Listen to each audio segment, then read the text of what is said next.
আপনি এই মুহূর্তে যে ভিডিওটি দেখছেন এটা আপনার জীবনের সবচেয়ে বড় ভুল হতে পারে। কারণ এই ভিডিওটা শেষ হওয়ার পর আপনি আর আগের মানুষটা থাকবেন না। আপনি কি জানেন ইউটিউবে গত 5 বছর ধরে আপনি যে মোটিভেশনাল ভিডিওগুলো দেখছেন সেগুলো আসলে আপনার মস্তিষ্ককে একটা ড্রাগসের মতো পঙ্গু করে দিচ্ছে।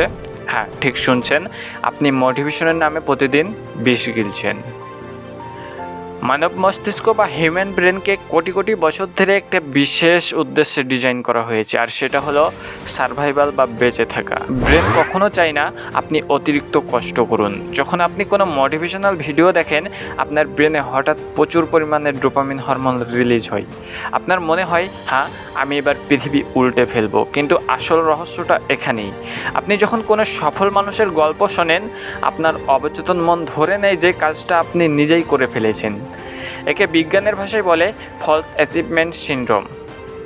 ভিডিও শেষ, ডোপামিন লেভেল ড্রপ করে আর আপনি আবার আগের জায়গায় ফেরত যান। আপনি আসলে অলস নন, আপনি মোটিভেশনের জালে বন্দী এক আসক্ত রোগী। তাহলে উপায় কি? সফল ব্যক্তিরা কি মোটিভেশন দেখে সফল হয়েছেন? একদম না। তারা কাজ করেছেন আইডেন্টিটি শিফটের মাধ্যমে। নিউরোসায়েন্স বলে আপনি প্রতিদিন নিজেকে যে পরিচয় দেন আপনার ব্রেন সেই অনুযায়ী নতুন নিউরাল পাথওয়ে তৈরি করে।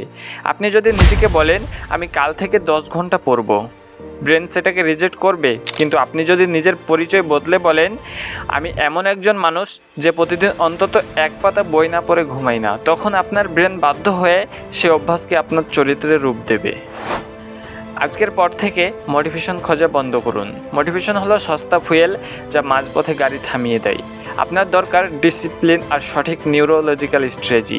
নিজের ব্রেনকে হ্যাক করতে শিখুন, আবেগকে নয়। কিন্তু প্রশ্ন হলো ব্রেনের এই নিউরাল পাথওয়েগুলোকে মাত্র 21 দিনে নিজের ইচ্ছামতো রিওয়ার বা নতুন করে সাজানোর সেই গোপন বৈজ্ঞানিক পদ্ধতিটি কী, যার মাধ্যমে অলস শব্দটা আপনার জীবন থেকে মুছে যাবে? সেটা জানতে হলে আপনাকে অপেক্ষা করতে হবে আমাদের পরবর্তী পর্বের জন্য। চোখ রাখুন স্ক্রিনে, নিজের ব্রেনকে সস্তা আবেগ থেকে মুক্ত রাখুন। ধন্যবাদ।